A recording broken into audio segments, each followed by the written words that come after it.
podemos quedar nosotros también sin entender lo que viene.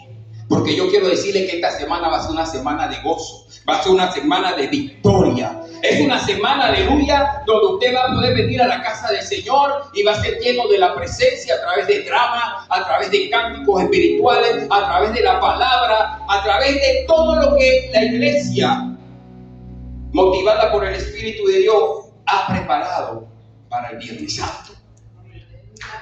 A las 3 de la tarde, usted no, hermano, sea puntual. A las 3 de la tarde nosotros arrancamos el Viernes Santo. Y por favor, venga a la hora que es, porque después se va a perder lo que está pasando. Tenemos que entender la visitación del Espíritu de Dios. Amén. Y después el domingo, usted sabe, a las 5 de la mañana yo dije, y lo vuelvo a recalcar, estoy dando los anuncios antes del final. A las 5 de la mañana yo vengo y agarro el micrófono y yo arranco. No voy a decir con 3 o 4 gatos, como dijo un molino.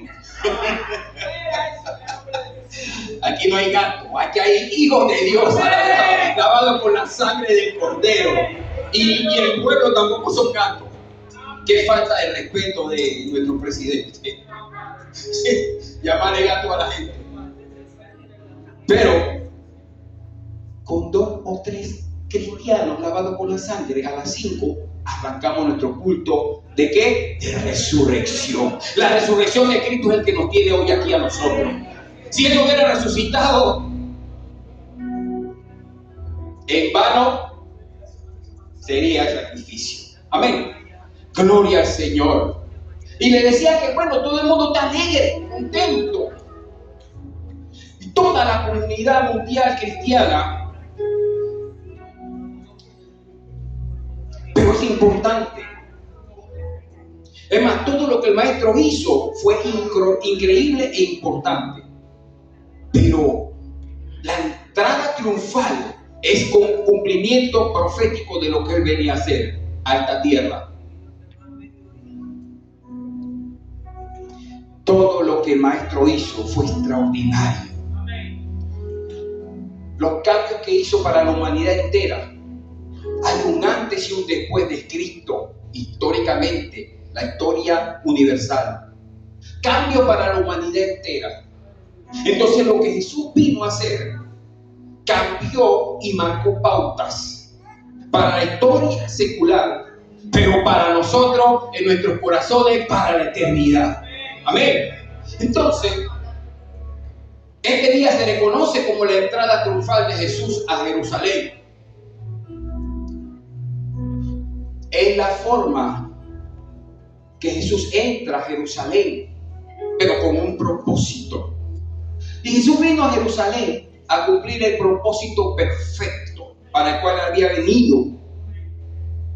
Pero yo quiero abrir un poquito el contexto o el marco de lo que está pasando en ese momento para que podamos ver la trascendencia de este acto.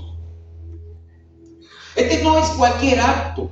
Este es uno de los relatos donde todos los evangelistas, Mateo, Marcos, Lucas y Juan, coinciden en la narración de esta entrada triunfal. Anteriormente, Mateo, Marcos, Juan llevaban la relación. Pero en esta ocasión, los 4, incluyendo a Lucas y Juan, tienen la misma síntesis de lo que está pasando. De diferentes puntos de vista, pero casi todos similares, pero de algo trascendental que iba a pasar para el pueblo cristiano. Ahora, este es un acontecimiento que ya fue profetizado 500 años antes. En el libro de Zacarías lo dice, el capítulo 9, verso 9, nunca se le puede olvidar.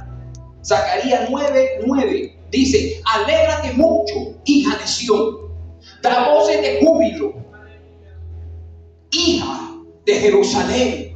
He aquí, el rey vendrá a ti, justo, escucha, salvador, humilde y cabalgando sobre un asna, sobre un pollino, hijo de un asna.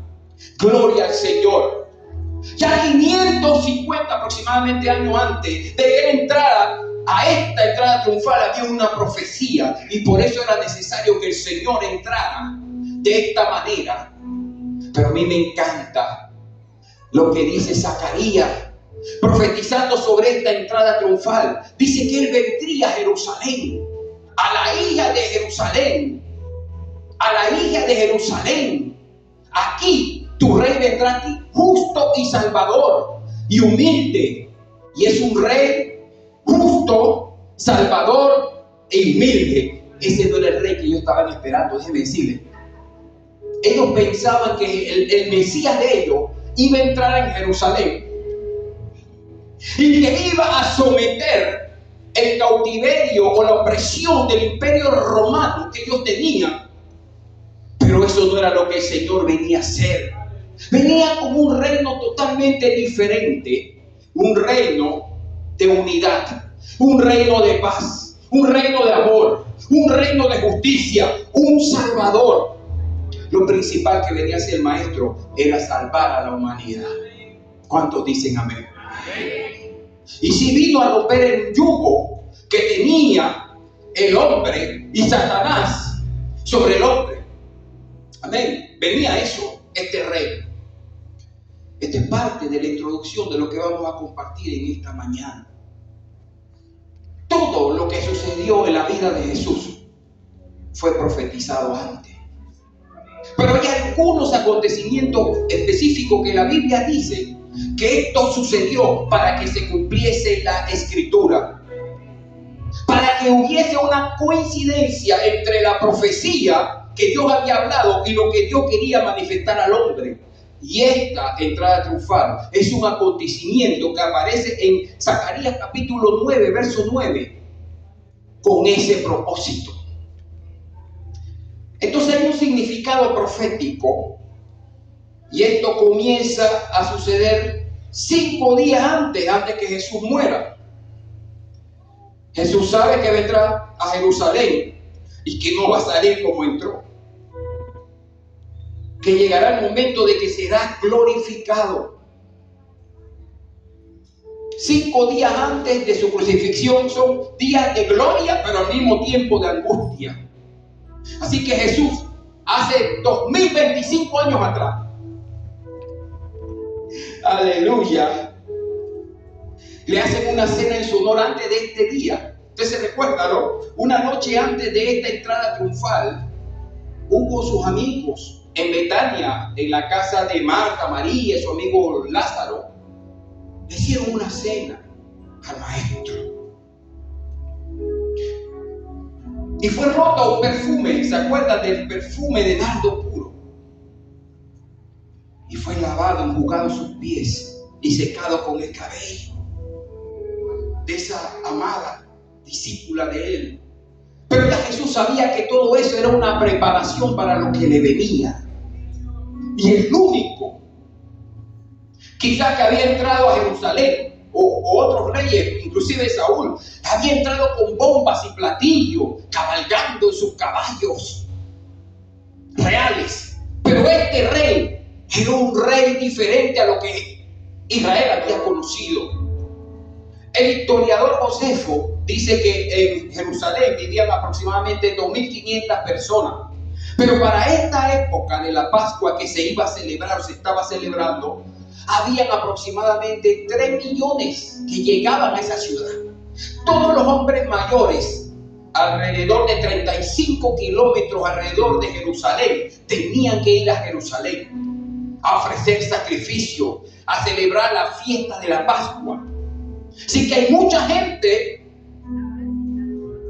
vino a traer sus sacrificios y a recordar lo que el Cordero Pascual había hecho cuando lo sacaron de Egipto. Dice que el ángel de la muerte pasó por encima. Así que ellos venían y celebraban anualmente esta fiesta. Y venían muchos caminando la fiesta de la Pascua. Ahora, Jesús planifica la entrada de Jesús en este día. Y no es un acontecimiento accidental. Es totalmente profetizado, organizado y estructurado en el cielo por el Padre en la vida de nuestro Maestro Jesús, para salvación de nuestra vida y de nuestras almas, y para la redención de nuestros pecados. Ahora Jesús hace esta entrada. Primero, Él necesitaba que se cumpliera lo que la palabra profética había dicho de Él. Ahora, Él aprovecha esta ocasión, que era tiempo de Pascua. Él necesitaba darse a exhibir. ¿Para qué? Para que fuera tomado, y tenían que matarlo. Eso usted lo sabe. Ahora, como Él entra en esta manera, estaba provocando algo en el Sanedrín judío, para que su sangre se llenara de rabia cuando le decían Hosana al Hijo de Dios. Y en esta ocasión Él permite, porque Él nunca se había autoproclamado el Mesías. De hecho, en algunas ocasiones quisieron nombrarlo rey. Y en esas ocasiones, antes de esta, Él se iba. Él no había dejado hasta este momento que le dijeran rey, porque Él entendía el problema sociopolítico, económico, en todo el panorama que había de esa época, y que Él tenía una misión, que tenía un tiempo del Señor, y había un tiempo para Él ser proclamado rey. Y Él sabía que si lo hacía antes, es que Jesús conoce todas las cosas. ¿Cuántos saben eso? Amén. Si a Él lo proclamaban antes rey, Él sería un enemigo directo, tanto del grupo de los Sanedrín judíos como del Imperio Romano. Y los que eran enemigos del Imperio Romano eran acabados de una vez. Ellos no cogían chance, ni siquiera lo encarcelaban, los mandaban a matar. Sediciosos morían. Así que Jesús sabía que había un momento para Él hacer su entrada triunfal. Y hoy es el momento que Él tiene que hacer su entrada triunfal y aceptar que le digan que este es el rey de los judíos. Quería aprovechar que toda la sociedad empezara a mirarlo como lo que Él era.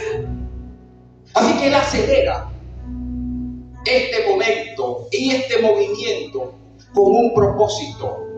Y hasta el momento ya Jesús había sanado muertos, resucitado muertos, sanado enfermos, había hecho muchos milagros y había hecho muchas enseñanzas. Representaban algún tipo de amenaza, pero no tanto. Pero cuando en este momento el mismo pueblo se levanta y lo proclama como un rey, todo cambia. Así que vamos a ver en nuestras Biblias, el pueblo se levanta y empieza a proclamarlo en rey. Vamos a Marcos, capítulo 11, y leemos de ahí en adelante. Ahora tenemos el contexto de lo que el Padre está haciendo. Amén. Porque era necesario que se cumpliera un propósito profético. Dije Marcos capítulo 11. Si lo tienen, se pone de pie y leamos las palabras del Señor. Cuando lo tienen, me dan amén, por favor. Amén. Gloria al Señor. Dice la palabra del Señor. Cuando se acercaban a Jerusalén, junto a Betfagé y a Betania, frente al monte de los olivos, Jesús envió dos de sus discípulos y les dijo: id a la aldea que está al frente de vosotros, y luego que entréis en ella, hallaréis un pollino atado, en el cual ningún hombre ha montado, y desatadlo y traedlo. Y si alguien os dijere: ¿por qué hacéis esto?, decid que el Señor lo necesita y que luego lo devolverá, porque el Señor devuelve lo que pide prestado. Amén. Se parece a nosotros a veces. Fueron y hallaron al pollino atado afuera de la puerta en el recodo del camino y lo desataron. Y uno de los que estaban allí le dijeron: ¿qué hacéis desatando el pollino? Ellos entonces le dijeron como Jesús había mandado y los dejaron. Y trajeron, miren, es necesario a veces decir lo que Jesús dice para provocar lo que Jesús quiere que se te dé en tu vida. No invente cosas, diga lo que Dios dice. Amén.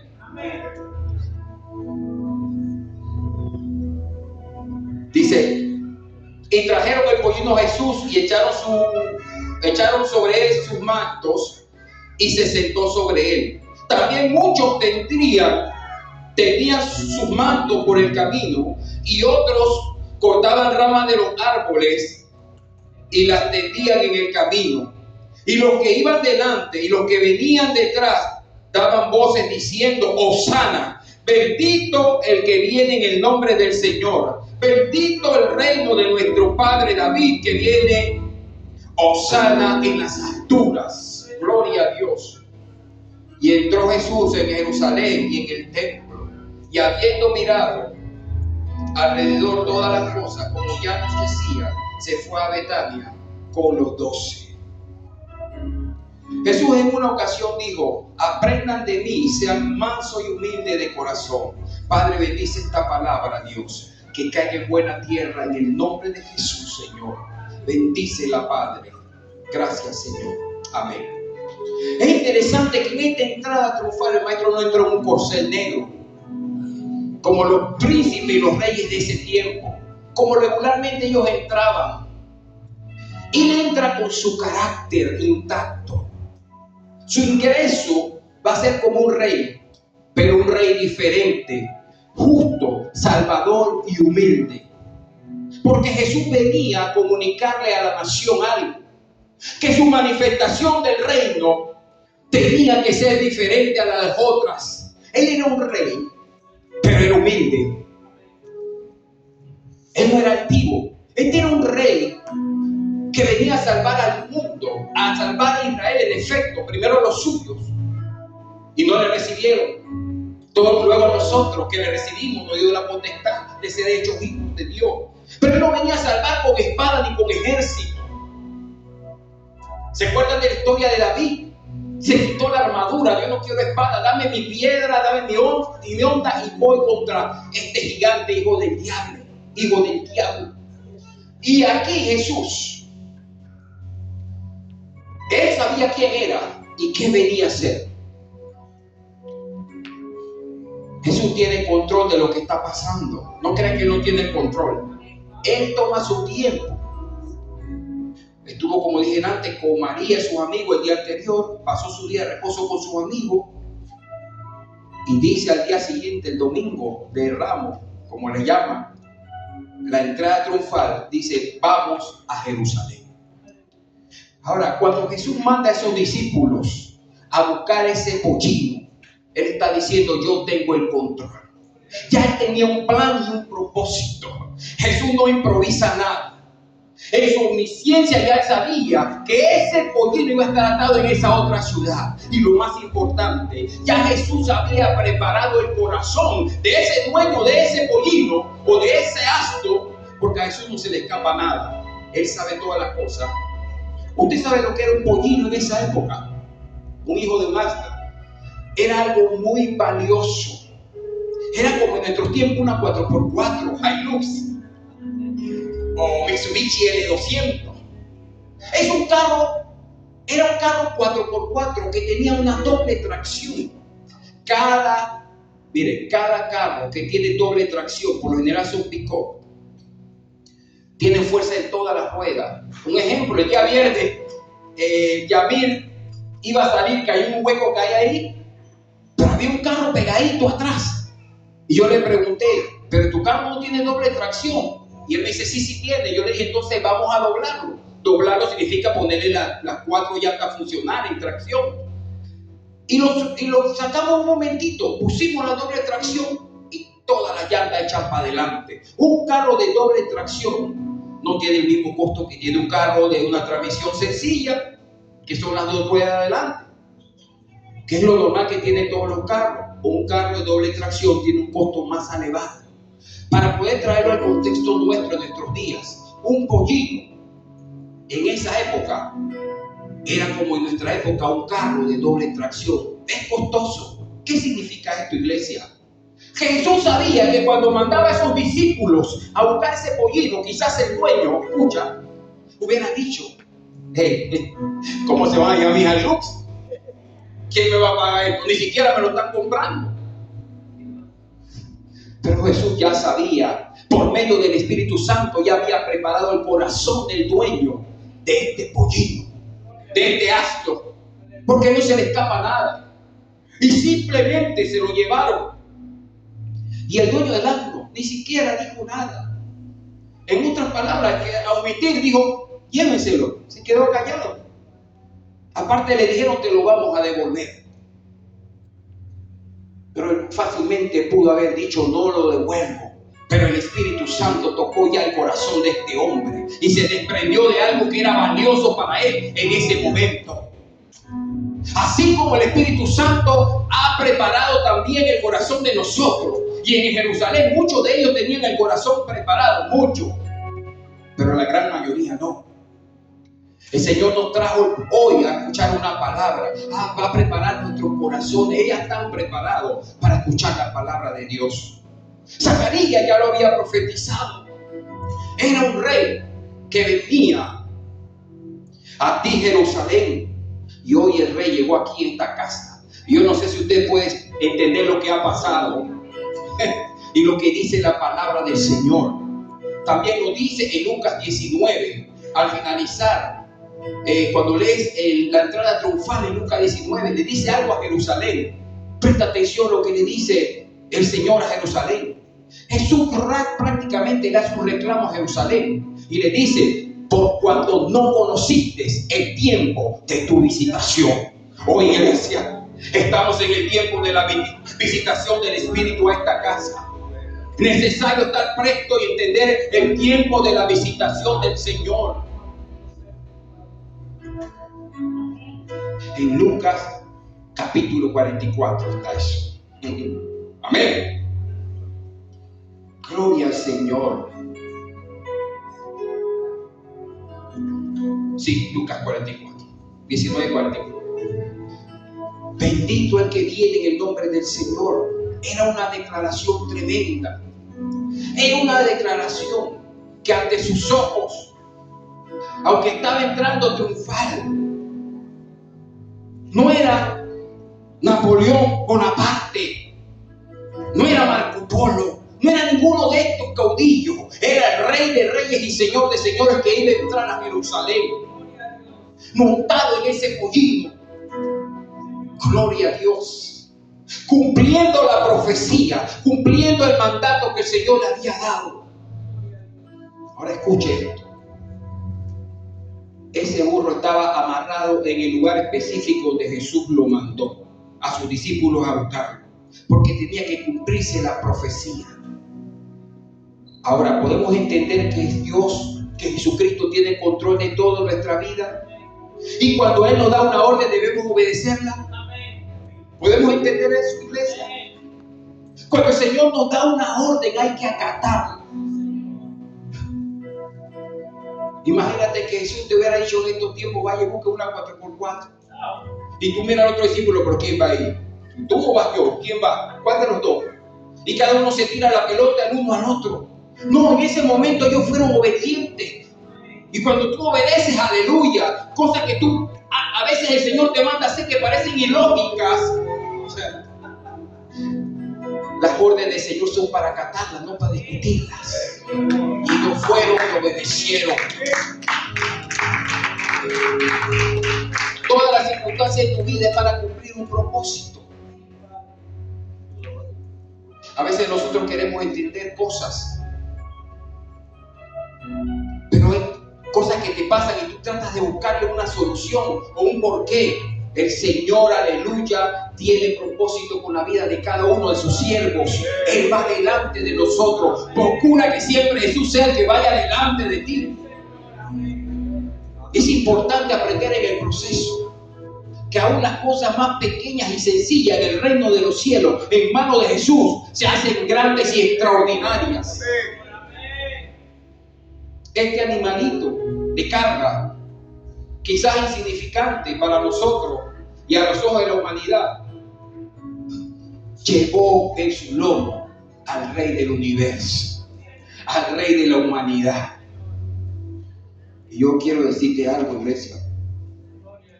Los burros, haciendo un estudio para esta palabra, no son tan dóciles ni tan obedientes como parece. Son testarudos. Por eso que se usa el término, tú eres más bruto que un burro. Porque cuando ellos se retacan no van. Jálalo como tú quieras, no van. Y son fuertes. Pero ante el Señor, hasta el animal más terrible y testaduro tiene que obedecer. Y a veces nosotros no queremos obedecer lo que el Señor nos manda hacer. Cosas pequeñas, como un burrito, obedece al maestro. Y usted dirá, pero es que el Señor no me ha mandado a hacer nada. ¿Cómo que no? Tú sabes la cantidad de cosas que el Señor nos manda a hacer en su palabra. ¿Cómo tú me vas a decir que el Señor no te manda a hacer nada? Zacarías 9:9 dice: regocíjate, hija de Sión, da voces de júbilo, hija de Jerusalén. He aquí, tu rey vendrá justo y salvador, humilde, cabalgando sobre un asno, sobre un pollino, hijo de asno. 550 años antes de Cristo. Ahora se está cumpliendo ante los ojos de Israel. Cuando tú escuchas la historia del Rey Jesús, nunca tuvo nada, pero era dueño de todo. Cuando nació, ¿dónde nació? La habitación que nació, un humilde pesebre, un establo rentado, no era de él. Ahí los animales comían. La tumba de él no era de él tampoco, fue prestada. El arma fue prestada. Y alguna vez le preguntaron, pero, y él mismo dijo, no tengo ni almohada. Y es curioso, porque era un rey humilde, pero lo tenía todo. Significa esto, iglesia, él nos da un ejemplo a seguir de humildad. Literal. Él no es solo que era humilde de corazón, era humilde porque, acabo de decir, aun siendo el dueño de todo, no tenía nada. Aquí terrenal no le interesaba. Él vino por un propósito. Pero en la iglesia está metida una cultura de la prosperidad, que para ser hijo de Dios tiene que estar próspero, bendecido y en victoria. Yo quiero decirle que hay hijo de Dios que no tiene ni 15 centavos en el bolsillo, pero están bendecidos y están en victoria. Porque nuestro Padre, aleluya, nuestros tesoros están allá arriba en los cielos. Aquí nadie me dice que el que más tiene es el que va a conseguir su mansión allá arriba. Eso no dice nada en la tierra. Y un ejemplo a seguir es Jesús. No estoy diciendo que aspire y tenga carro, casa y 4 casas y cosas materiales. Pero de eso no depende, de que usted sea un hijo de Dios bendecido. Su bendición, aleluya, ya el Señor la compró. Y hay que ser humilde, porque puedes tener mucha plata y no ser humilde. Y tener mucha plata y ser humilde. Y ser pobre y ser orgulloso. ¿Está entendiendo? Eso no tiene que ver.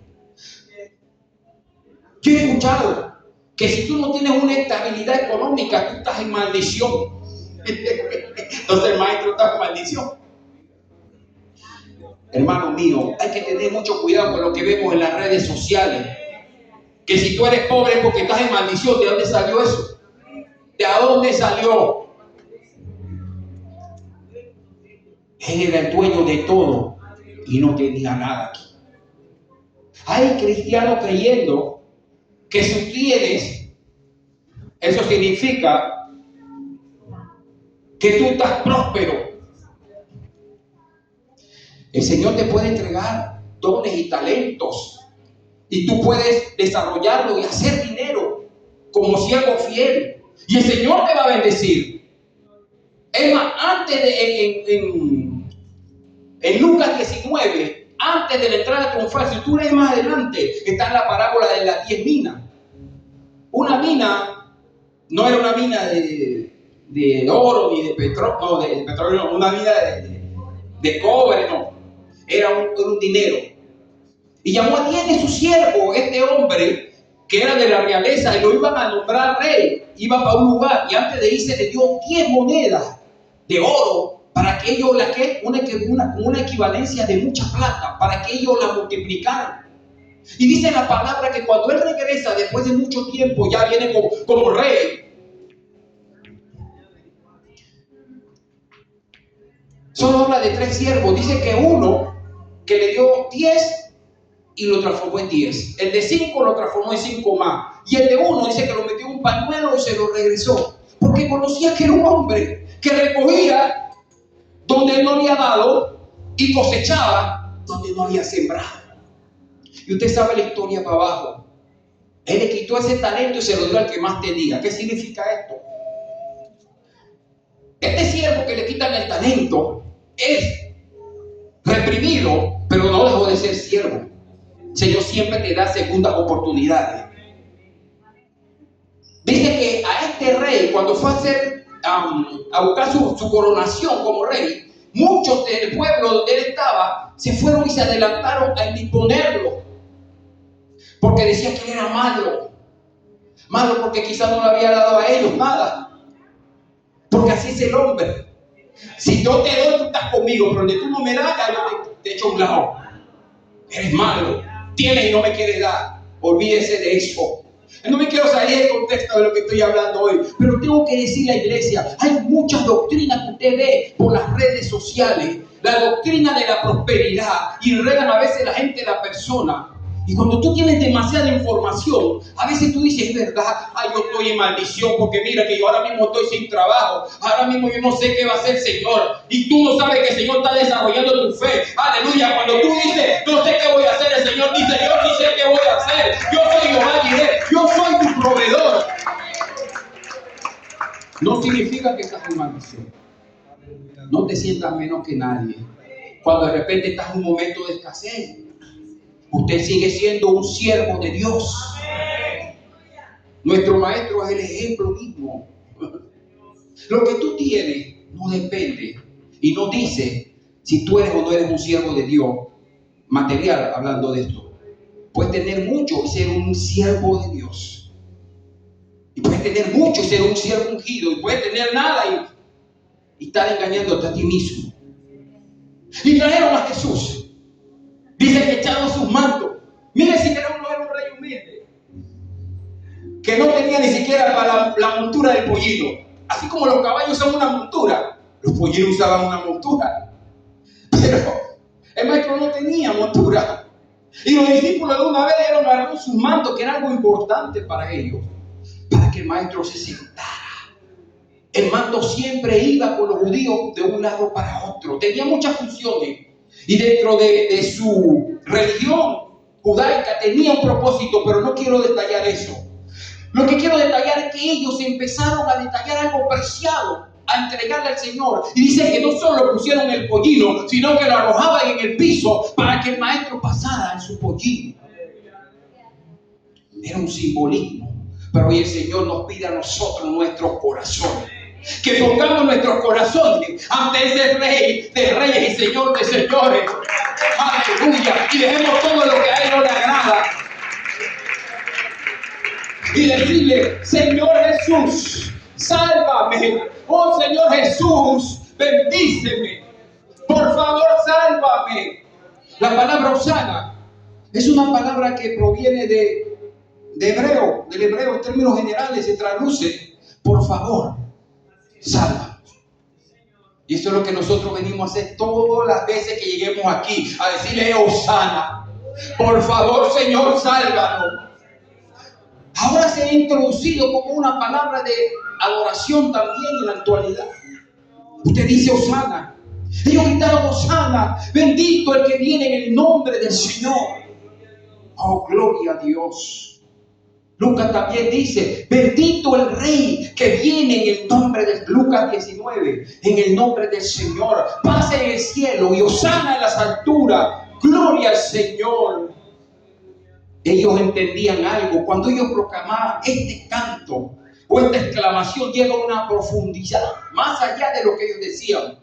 En ese momento se estaban celebrando una de las 7 fiestas y la que estaban celebrando era la Pascua judía, ¿verdad? O Pesá.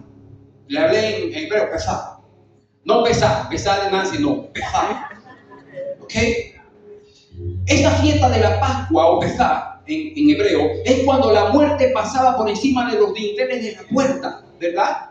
De los marcos y el dintel de la puerta. Pasó por encima el ángel de la muerte. Usted se acuerda de esa historia, ¿verdad?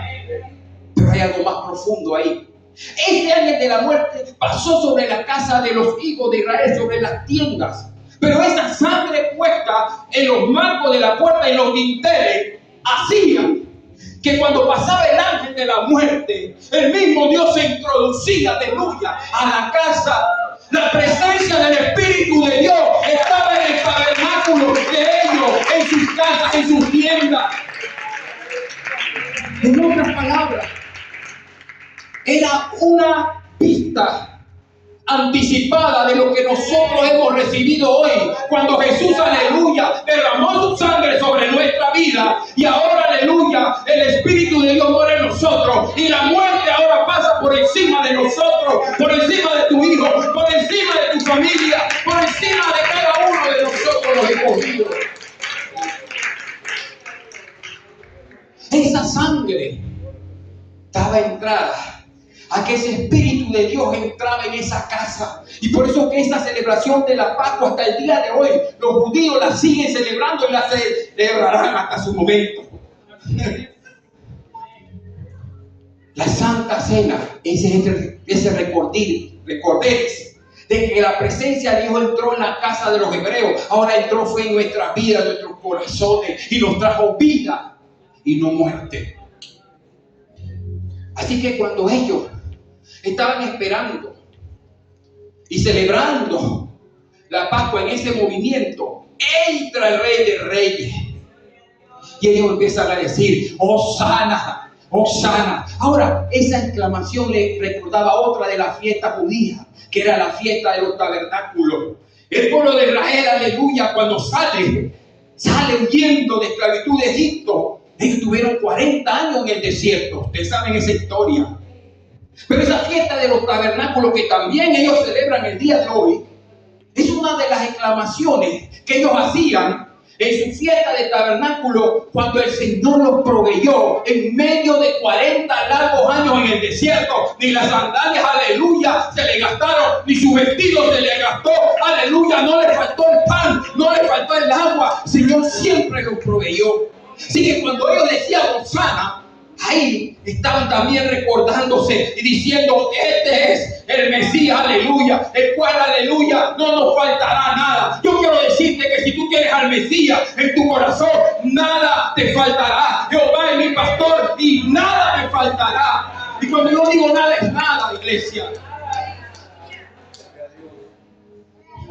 Ellos estaban proclamando que este rey nos viene a salvar, también nos va a dar provisión. Declaraban ellos. Pero ellos no esperaban al rey de cualquier manera. Ellos querían un rey. Acuérdense que ellos estaban bajo el yugo del emperador romano. Ellos tenían que pagar unos tributos, estaban siendo sometidos, ya estaban cansados. Y ellos estaban esperando con todo su corazón y su mente. Decían: como este es el Mesías, este Cristo nos va a libertar. Y en efecto, Él era el Mesías, Él era el Cristo y el que venía a libertarnos. Pero no de cualquier forma. Ellos no entendieron lo que estaba aconteciendo, ni conocieron el tiempo de su visitación. Iglesia, yo quiero preguntarte hoy: ¿tú estás entendiendo el tiempo de la visitación del Señor en tu vida hoy? En tu vida. Gloria a Dios. Yo me imagino que ellos pensaron: ahora cuando Él entre en Roma, Él va a activar su poderío bélico, llamará a sus ángeles, quién sabe quién, como Él resucita muerto. Yo no sé quién va a levantar. Porque ellos habían entendido, ellos sabían, ellos tenían claro que Jesús tenía poderes sobrenaturales, tenía poder sobre la muerte, tenía poder sobre las enfermedades, tenía poder sobre la necesidad de escasez. Ellos sabían que Él tenía todo poder. Y ellos quizás decían en su mente: con una sola palabra, este imperio romano se cae y nosotros vamos a poder ser libres nuevamente. O quizás Él llamará a sus ejércitos Ellos tenían una mentalidad totalmente de lo que ellos entendían que era lo que tenía que venir a hacer este rey. Pero este rey era príncipe de paz y venía a traer salvación, porque Cristo está en el Salmo 90, el hombre 70, 80 lo más robusto y después gracia. El hombre va a vivir unos cuantos añitos aquí en la tierra, pero este príncipe traía eternidad. Ellos no entendían que este príncipe de paz traía eternidad, vida eterna. No entendieron el tiempo de la visitación, y en la iglesia hay mucha gente que no entiende el tiempo de la visitación. A mí me encanta lo que dice Lucas, porque en Lucas 19, el verso 41, dice: y cuando llegó cerca de la ciudad a verla, dice que Jesús lloró sobre ella. Los otros no lo dicen, los otros evangelistas no lo mencionan, ni Mateo, ni Juan, ni Marco, no lo dicen. Pero Lucas sí lo escribe. Por eso es bueno leer todos los evangelios. Dice que llegó, y cuando llegó y vio la ciudad de Jerusalén, él lloró, diciendo: oh, si también tú conocieses, a lo menos en este día, lo que es para tu paz. Mas ahora no habían entendido, escuche, que el que estaba entrando era el príncipe de paz. Ellos estaban esperando otro tipo de cosa cuando él llegaba a Jerusalén. Si ellos hubieran podido entender el tiempo de la visitación de Jesús, iglesia. Muchas veces, iglesia, nosotros no hemos entendido ese tiempo, esa misericordia que el Señor se nos ha derramado por gracia. El príncipe de paz ha llegado a tu vida, está en tu vida. Cuando te sientes atormentado, te sientes desanimado, te sientes sin fuerza, con tantas cosas que vienen a nosotros, siempre sobre ti estará el príncipe de paz. Y él le dice algo, y suelta esta palabra sobre esta ciudad: mas ahora está encubierto de tus ojos. No podían ver lo que estaba pasando ante sus ojos. Las profecías se estaban revelando ante sus ojos, pero ellos no veían eso. Ellos veían que este maestro, que este rey tenía que liberarlo del imperio romano. Pero él no vino realmente a eso. Él vino a libertar al cautivo, a liberarlo. Él trajo un propósito eterno, como dice Lucas 4:18. El Espíritu del Señor está sobre mí, por cuanto me ha ungido, dice el Señor, para dar buenas nuevas. ¿A quién? A los pobres. Me ha enviado a sanar a los quebrantados de corazón. Oh, gloria a Dios. A pregonar libertad a los cautivos. Aleluya. Y vista a los ciegos, a los que no ven más allá de donde están sus ojos. A poner en libertad a los oprimidos y a predicar el año agradable del Señor. Todo esto que el Señor estaba diciendo, estaba hablando en sentido espiritual, pero yo no lo entendía. A libertar al cautivo de lo que es el pecado, a dar vista a quien, a los ciegos, a los que caminamos o están caminando por sendas que no son de justicia, sino por sendas de muerte. Tienen vendas mágicas en sus ojos, a libertar a los oprimidos, a los que están llenos, aleluya, de espíritu, de maldad, de demonios. Eso fue lo que él vino a libertar y a ser rey del que le acepta y rompe con toda esa cadena de maldad. A eso vino Jesús. Buenas nuevas, ¿quiere? A los pobres de espíritu. Cada uno de nosotros era pobre de espíritu. Ellos no estaban entendiendo que este rey venía con otro propósito. Era un propósito eterno, de traer salvación al mundo, de nuevamente a reconciliar al hombre con su Padre. Oh, gloria a Dios. Los que le aceptan como Señor y Salvador. Pero ellos tenían sus ojos encubiertos, no veían. Porque vendrán días sobre ti y ya le dan su juicio. Escucha esto, que es peligroso. Sobre esta nación, hablando de Jerusalén. Así que Jesús sabía que estos mismos que estaban diciendo de Osana, muchos de ellos, la gran mayoría, 5 días después van a estar diciendo, el Viernes Santo, crucifíquenlo. en la crucifixión, en Vía Crucis, por la vía dolorosa, crucifíquenlo. Y por eso Él lanza esta palabra contra esta nación. Vendrán días sobre ti. Lucas 19:43. Vendrán días sobre ti cuando tus enemigos te rodearán con vallado y te sitiarán. Vallado en otra versión dice: te harán una cerca y por todas partes te estrecharán y te derribarán a tierra y a tus hijos dentro de ti. Esto es terrible. Otra versión dice: y te matarán dentro de ti. El que no obedece al Señor tiene una paga. Quiero decirte, quisiera decir algo bonito, pero aquí cuando el Señor suelta esta palabra está hablando de muerte. Tú no entiendes el tiempo de la visitación. Te he hablado a través de sueños, te he hablado a través de una alabanza, te he hablado a través de un niño, de la sonrisa de un niño, de un gesto de alguien que te ha ayudado. Te he hablado por mi palabra, te he hablado por los que predican tu palabra. Y tú a tu bendita edad todavía no entiendes el tiempo de tu visitación. Aleluya. A tu bendita edad, para no decir la otra palabra.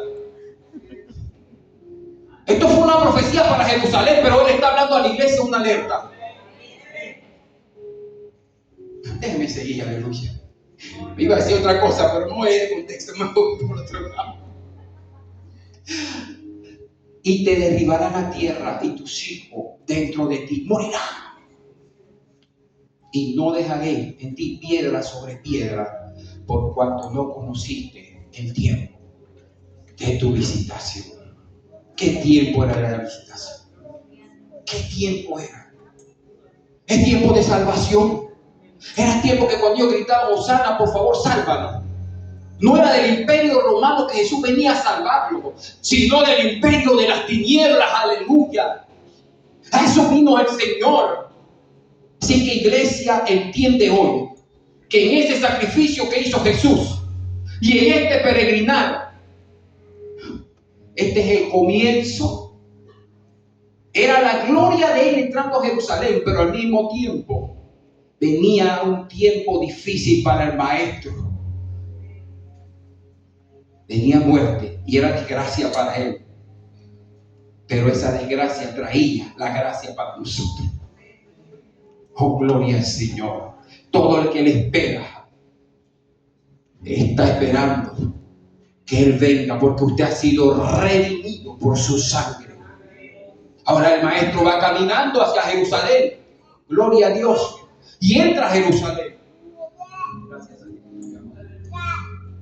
Y entra a Jerusalén. Denme un segundo.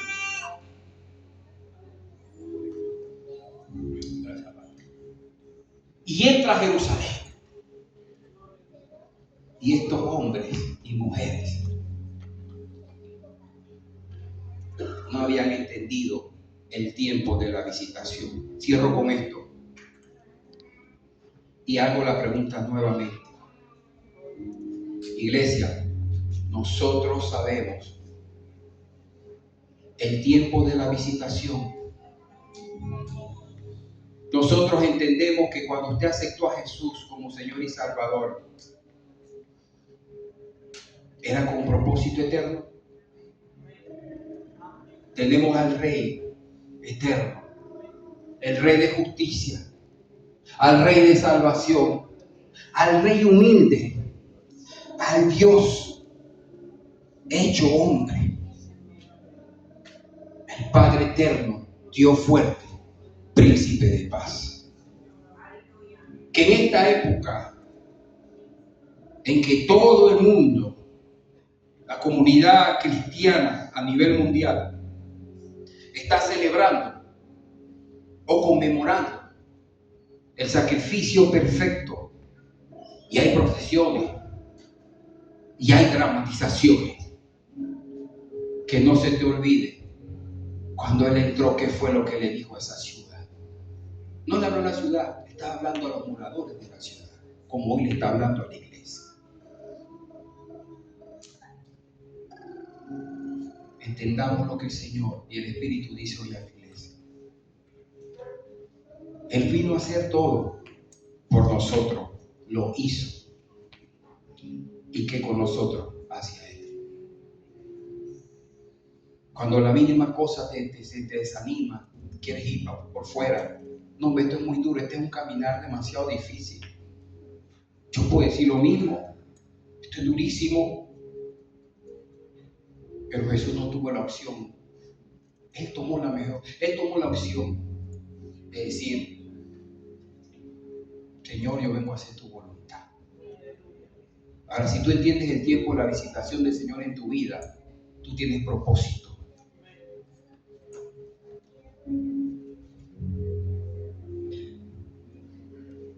Mateo 4:4. No solamente de pan vive el hombre, sino toda palabra que sale de su labio. No solo de pan vive el hombre, sino de toda palabra que sale de su labio. Ese debe ser nuestro alimento. Ese debe ser nuestra forma de vivir. Confronte cada actitud, cada cosa que usted vaya a hacer con la palabra de Dios. Cuando usted confronta cada actitud, cada cosa que usted va a hacer con la palabra de Dios, usted se dará cuenta que no va a dar pasos en falsos y hará valer el sacrificio del Señor. No seamos como esos que decía Hosana. Te lo voy a poner en estos días. Señor, me arrepiento de mis pecados, ya no vuelvo más atrás. Hace la oración y saliendo por ahí empieza a hacer lo que le da su gana. Usted se convierte en eso que decía Hosana, y 5 días después estaban diciendo: crucifíquenlo, crucifíquenlo, crucifíquenlo. ¿Qué es difícil? A ver, ¿a quién es fácil? El que me levante la mano, el que este evangelio es fácil. Con la mano arriba. Nadie va a decir con la mano arriba. Bueno, una hermana que levantó la mano, aleluya, gloria a Dios. Pero esto es duro. Y el Señor dice que este reino sufre violencia. Y solo los valientes lo arrebatan. Si alguno ha pecado, abogado tiene para con el Padre, Jesucristo justo. Él es fiel para perdonar cada uno de nuestros pecados. ¿Que fallamos? Sí fallamos. Pero nos tenemos que levantar. La palabra que trajo mi hermana al comenzar me llamó poderosamente la atención, porque hay algo, iglesia. Habla del perdón. Al que más se le perdonó, al final fue a reclamar: ¿qué pasó? Pasa lo mío. Pero si a ti te perdonaron, ¿cuánto le perdonaron? Le perdonaron una cantidad. ¿Cuánto? 100 denarios. Y salió por él mismo. Iba contento. Y cuando vio el que le debe acá, pasa lo mío. Le acabaron de perdonar 100 denarios. Hermano, tenga temor cuando usted habla de su hermano. Es lo mismo. Cuando usted habla de su hermano, tenga mucho temor. Somos muy dados a hablar de nuestros hermanos. Padre, perdóname, Señor, mis pecados. Padre, ayúdame, Señor. Pero después que hablamos y salimos, tuviste a Darío. Ese corte que se hizo, él cree que él es militar. Ahora, porque el hijo es senafrón, el hijo es inmigración, él piensa que él es un militar. Y nos mira el varón, Michael. Él jura que va a hacer una película. Mira la barba y el vino que cae. Y empieza a hablar de tu hermano.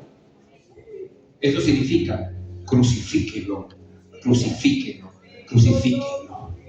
Eso significa: cuando tú hablas mal de tu hermano, todavía me voy más allá, es homicida. Ten cuidado con lo que tú hablas de tu hermano. Hablamos cosas a veces que no sabemos.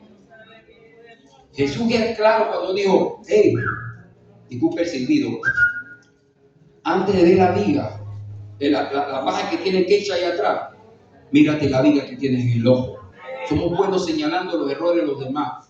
¿Y quién señala los nuestros? A ver, Esa entrada triunfal y esa gente diciendo sana en las alturas, esos judíos parecía que entendían, pero no estaban entendiendo nada, Salvador. Porque 5 días después estaban crucificados. Podemos hablar de ellos y prediqué de ellos, pero quería enfocarme en la iglesia. No seamos como ellos. Sacrificio eterno tenemos. Hemos recibido la sangre del Cordero inmolada. No podemos gozar de dos mundos. O gozamos del reino de los cielos, o gozas terrenalmente aquí. Pero al final tú sabes cuál va a ser el destino de los que gozan aquí. Cuando menos tú lo piensas, del cielo te va a caer una viga, H, pero las grandotas. Esa gente en la discoteca, eso fue concreto armado lo que vino para abajo. ¿Qué hacía un cristiano ahí? Quizás el domingo anterior estaba en su culto, porque fue un lunes y el domingo había culto. Escucha que esto es sencillo. Hosana, hosana al Señor. Vienes a la iglesia, alabas, aplaudes y te gozas en la palabra del predicador o el que esté aquí ministrando, predicando. Gloria a Dios, tremenda palabra. Y el lunes estaba... No me acuerdo qué canción cantaba ese hombre, que también dice que era cristiano. Veo para la disco, bravo. Un par de líneas y le mete también a la fosa. Fosarelli, ¿sabes qué es Fosarelli, no? Fosarelli solamente que juega cocaína. Yo le puse Fosarelli. Yo creo que nadie le dice así. Pero fosa porque entra la cocaína, las líneas blancas, el polvo, por su nariz. Yo le puse Fosarelli. Fue por la fosa nasal. Cuando usted escucha al pastor decir Fosarelli, usted sabe de qué se trata. Eso le va a dar movimiento, eso te va a dar alegría, te vas a jompear en el momento. Yo nunca cogí, pero es lo que he visto. Porque de repente dice el pastor, ¿cómo sabe eso que le va a dar alegría? No. Yo nunca me metí, pero sí tuve amigos que tuve en eso y me decían que me daba como un momentito de energía y gozo y hoy están en la tumba. Estoy hablando, te puedo hablar por lo menos de un amigo. Le metía pero duro y hoy es un difunto. Debería estar viviendo, pero él mismo se acortó sus días. Gloria a Dios, se arrepintió a tiempo, se fue con Cristo. No puedo decir el nombre por respeto a la familia, pero, porque muchos de los que están aquí lo conocen. Pero lo que les quiero decir es lo siguiente, amados. Quizás usted siente, el pastor se está extendiendo. No, es que quiero dejar bien claro esto. Vemos la historia y la leemos y la compartimos, pero nosotros no nos queremos meter en la historia. Queremos ver la historia desde afuera. Esto no me toca a mí, pero esto nos toca a todos. Así que iglesia, mucho cuidadito, porque ellos estaban el domingo en la iglesia y el lunes estaban en un lugar donde no tenían que estar. Cuando tú estás en un lugar donde no tienes que estar, cada vez que te pase eso, acuérdate de esta predicación hoy. Está diciendo, crucifíquenlo, crucifíquenlo, crucifíquenlo. Que el Señor les bendiga, vive el Rey por siempre.